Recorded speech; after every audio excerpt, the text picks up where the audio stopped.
The reason Toji Fushiguro is so often underestimated is because people misread him as nothing more than brute physical strength without cursed energy. But that surface-level interpretation ignores the psychological and structural way he operates within the Jujutsu world. Toji is not just a fighter, he is an anomaly that completely bypasses the assumptions the system is built on. At a basic level, sorcerers in Jujutsu Kaisen rely on cursed energy perception, technique recognition, and structured combat logic. Everything about their fighting style assumes that opponents will leave detectable patterns. Toji breaks this assumption entirely. His lack of cursed energy does not make him weaker. It removes him from the entire detection framework that sorcerers depend on to evaluate threats. This means that most opponents do not fight Toji on equal terms. They fight an incomplete picture of him. By the time they register his presence, the engagement has already shifted into physical reality rather than predictive analysis. This is why he appears overwhelmingly fast and precise. It is not just speed, but informational absence combined with direct execution. However, the deeper layer of Toji's psychology is not just combat efficiency, it is detachment from identity systems.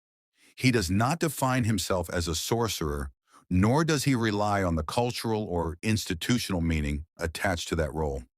Instead, he operates purely as a transactional entity. Identify target, assess value, execute action. There is no ideological framing, only outcome-based logic. This creates a mindset where morality, tradition, and hierarchy are irrelevant unless they directly affect results. Unlike most characters who grow through emotional attachment or ideological conflict, Toji exists outside of that development path entirely.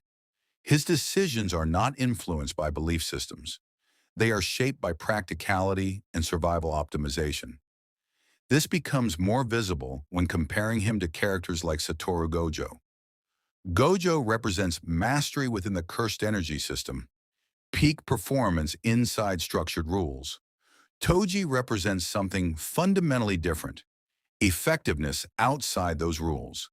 Their conflict is not just a battle of strength, but a clash between system dominance and system bypassing. What makes Toji dangerous is not just his physical ability, but the fact that he forces sorcerers to confront a blind spot in their entire worldview. The Jujutsu system assumes that power can be measured, tracked, and countered through cursed energy interaction.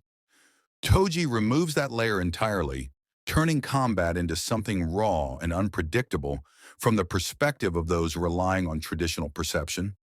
Another important aspect of his psychology is emotional distance. Toji does not engage with combat as a form of self-expression or ideology. There is no sense of pride, justice, or legacy guiding his actions in the traditional heroic sense. This detachment makes him harder to predict because there is no emotional pattern to exploit, only calculated efficiency. The underestimation of Toji comes from the assumption that all strength must be tied to visible systems like cursed energy or technique complexity. In reality, his strength comes from the removal of dependency on those systems entirely. He does not compete within the framework. He invalidates parts of it through his existence. In the end, Toji is not just a sorcerer killer defined by physical dominance. He is a character who exposes the limits of a system built on assumptions of visibility and structure. His psychology is built on detachment, efficiency, and rejection of identity-based limitations, making him one of the most unpredictable forces in the entire world of Jujutsu. If you like this type of analysis, don't forget to like and subscribe.